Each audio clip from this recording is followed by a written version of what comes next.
Bakit? You don't know what I feel right now. Because you don't have a boyfriend. Babe, answer my calls, please.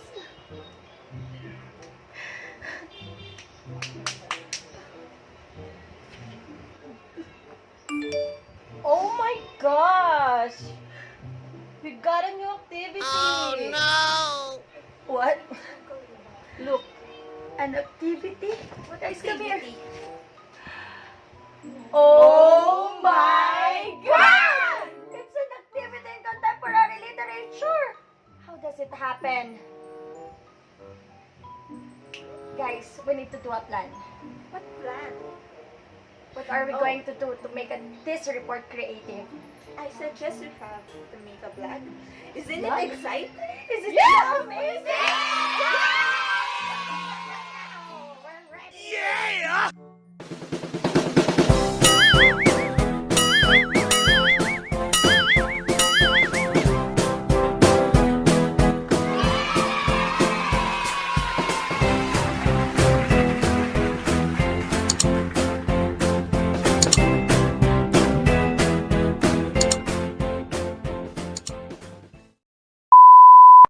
Hello guys! Welcome to our YouTube channel. So we are the Sister Rakas! Okay, for today's video po, we're going to discuss about the history background of Africa! So, we hope that you will learn for today's video and we are hoping that you're going to listen and watch this video until the end. Okay, so let's start. So, anong una natin gagawin ngayon? I think we should magsa-search talaga kayo, guys. Of course. Of course. So, ako din, kailangan ko din mag-search, guys. For today's video, magsa-search po tayo. Africa. So, gaano ba kahalaga yung history background ng Africa and we need to study this.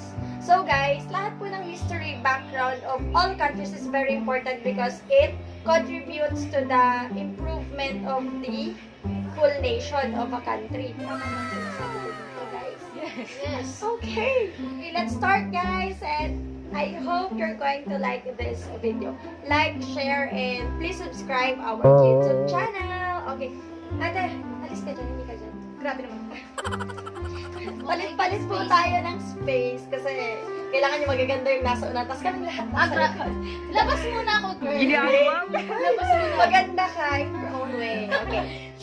Africa is considered as one of the eldest inhabitants territory on Earth wherein the human species was originated. By 100,000 BC, the modern human lives by hunting and gathering stone tools. Meaning to say, stone tools in Africa have integral to the way of archaeologists have told the human story, wherein we use them to build the models of adaptation, of population, size, trade networks, and of course, the cultural identity.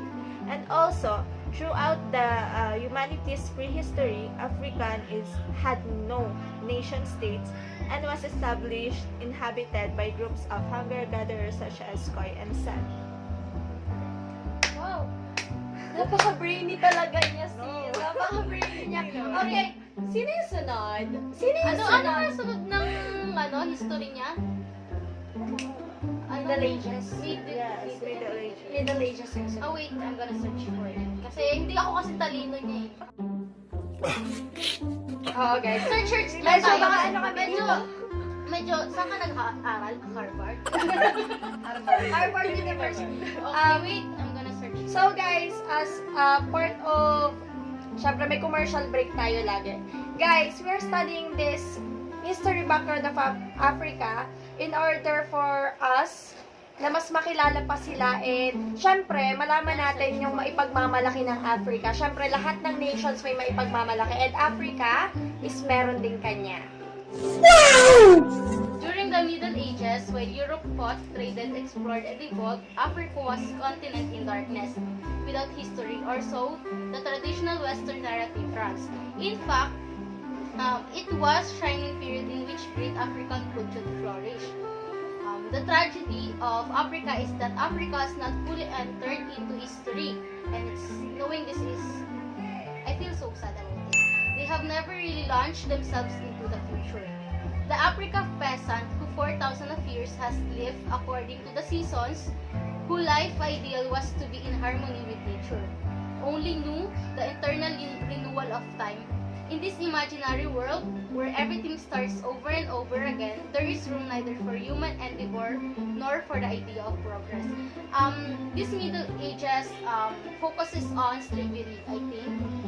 This is the start of slavery, and if I'm not mistaken, I remember the poem of David Diop, the entitled Africa. It tells about how African, their ancestors, are being treated by other countries.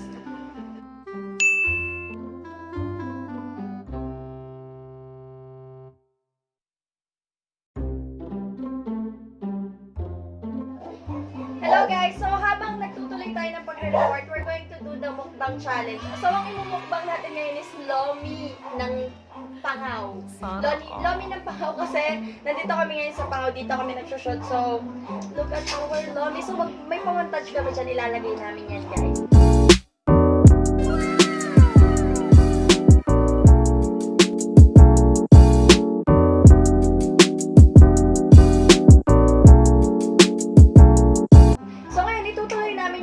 And alam kong kilala niyo itong magre-report na to dahil ito ay dating artista sa ABS-CBN na nawala na po ngayon.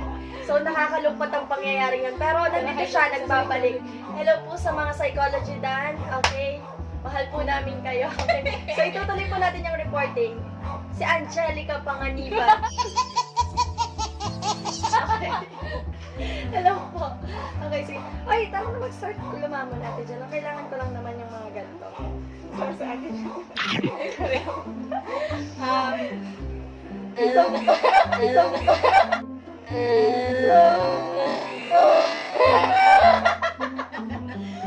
Because sobrang natawalan mo sa I gotta share something.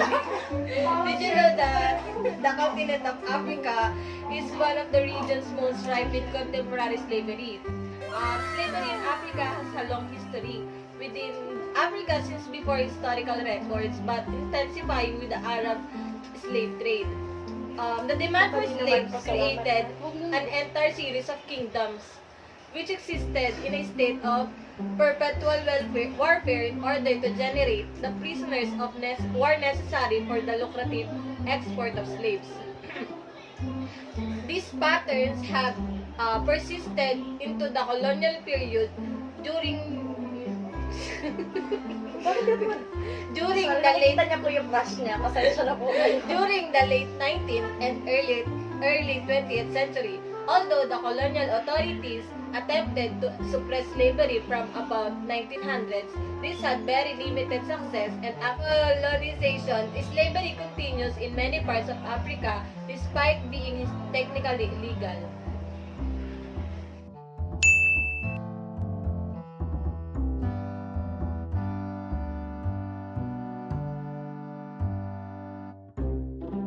Guys, we're going to continue while eating. Okay. So I'm going to discuss about the oral tradition of Africa. The oral tradition is very important in African culture as it ensures the passage of cultural practices from one generation to another. So this oral tradition is used by the Africans in order to preserve their culture and in order to pass it generation to the next generation.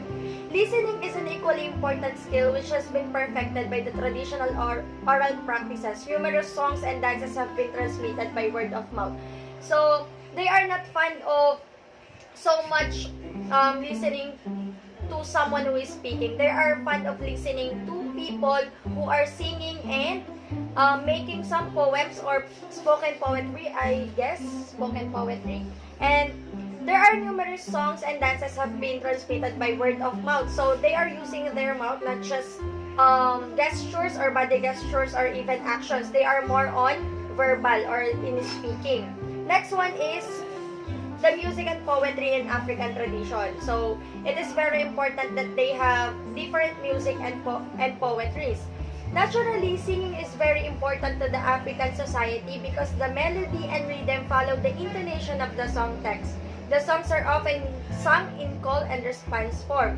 In West Africa, a griot is a praise singer or poet who possesses a repository of oral tradition passed down from generation to generation. They must know the traditional songs and must also be able to improvise songs about current events and chance incidents.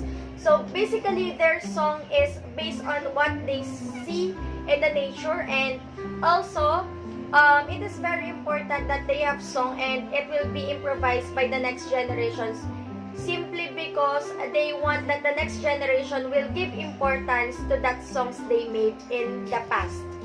Music is a form of communication and it plays a functional role in African societies. Songs accompany marriage, birth, rites of passage, hunting, and even political activities. Music is often used in different African cultures to ward off evil spirits and to pay respects to good spirits, the dead, and ancestors. So music is used in different occasions like marriage, birthdays, and even in giving respect to those who became dead, and even to those ancestors that are being recognized by them. Dance is an integral part of the African culture and it utilizes symbolic gestures, masks, costumes, body painting, and props to communicate. Like here in the Philippines, different props are used in dancing. In Africa, they are more on using mask in dancing in order for them to in order for them to develop their skills in dancing, and even without facial expressions can be seen. Traditional African mask, so this is the mask. African masks that are used in dances have religious, ceremonial, and functional origin. So they are not using mask just for props. It has many symbolisms. The artist who carves the mask will ceremonially purify himself and offer prayers to his ancestor for guidance before he begins the actual carving of the mask. So in process of making mask, there are different prayers being done in order or before carving that kind of mask. The African mask represents a spirit, and it is believed that the spirit possesses the dancer as they wear the mask. So they believe that when you wear mask in dancing, you are really patriotizing the spirits they have, or the spirits of the dead in Africa. The art. So we're going to discuss about the art. Although music and dance are extremely important African traditions and are very common forms of communication, many African people express themselves in other art form as well. The Zulu people are well known for the intricate beadwork. The color of each bead carries a specific meaning.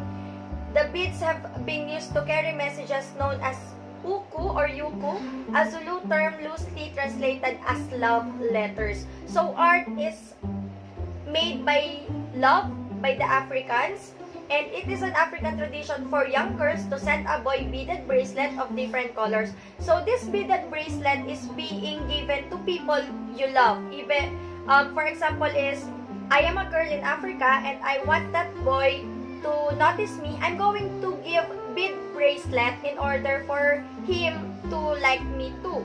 Art and sculpture are prevalent in African culture, and the most common themes depict a couple, a woman and child, a male with a weapon or animal, or a stranger. So there are a lot of sculptures we can see in Africa that is part of the art. And some of these are sculpture of animal, weapon, a woman and a child, and it is based on the motherhood. Couples are usually freestanding figures of the same size, representing the importance of two as one. So Africans do not believe in being alone. They are more fond of staying with their loved ones and be together with their friends also. A mother and child couple can represent Mother Earth. So mother and child is not just the communication of a son and the mother, the daughter and the mother, but it also represents the Mother Earth or the nature they have.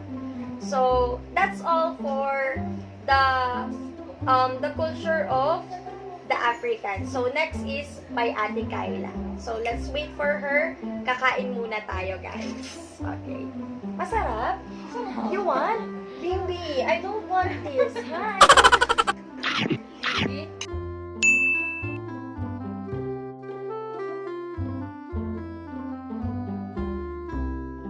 One eternity later.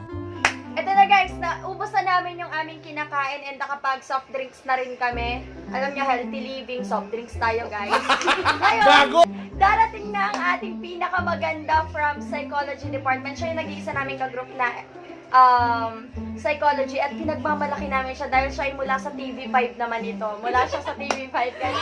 So, siya si Ate Kyla. Hello, Ate Kyla! Sige, upo ka Ate Kyla. Dito ka. Ayan. So, tago mo na yung mukha mo. So, dito lang ako. Ginagawa? Pakita guys. Ayan.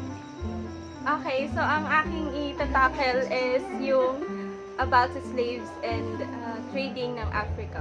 So the Atlantic slave trade from Africa might well have been the largest maritime migration in history.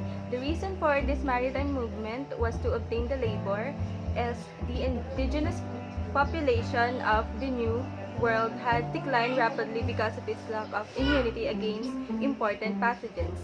In total, about 12 million Africans were forcibly embarked, and because of the high mortality, about 10 million slaves were disembarked in Brazil and 45% the British, French, Dutch, and Danish Caribbean. In spite of the growing volume of the trade and increasing demand of slaves, the Atlantic slave trade was abolished during the first decades of the 19th century due to humanitarian pressures. Africans were not strangers to the slave trade or to keeping of slaves. There have been considerable trading of African slaves by Islamic Arab merchants in North Africa since 1900. When Africanus traveled to West Africa in 15th, he recorded in the description of Africa and the notable things therein contained that slaves are the next highest commodity in the marketplace. Perhaps because slavery and slave trading had long existed in much Africa, in form less brutal in the slavery practice in the Americans. Africans were untroubled by selling slaves to the Europeans. Okay, ang galing talaga natin tayo lang. So, tingnan nyo naman kung gaano kami kaganda ang Sister Rangkas. Diba? Ate, wag kang mahiya. Dito ka sa amin. Ayan. Diba? Oh, feel na.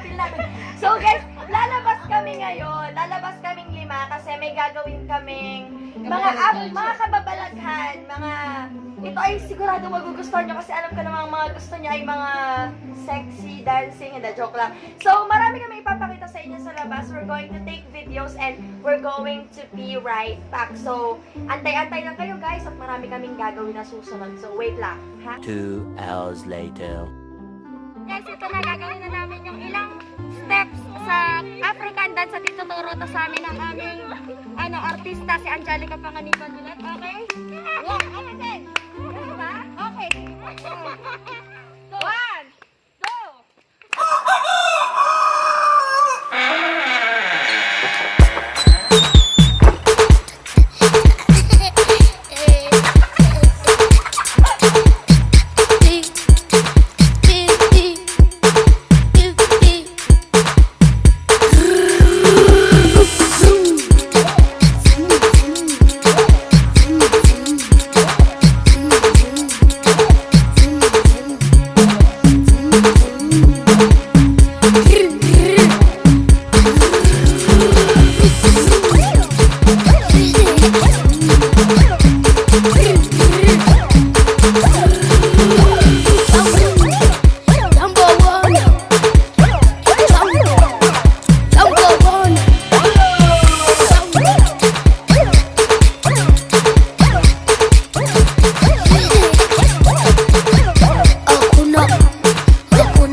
Bye!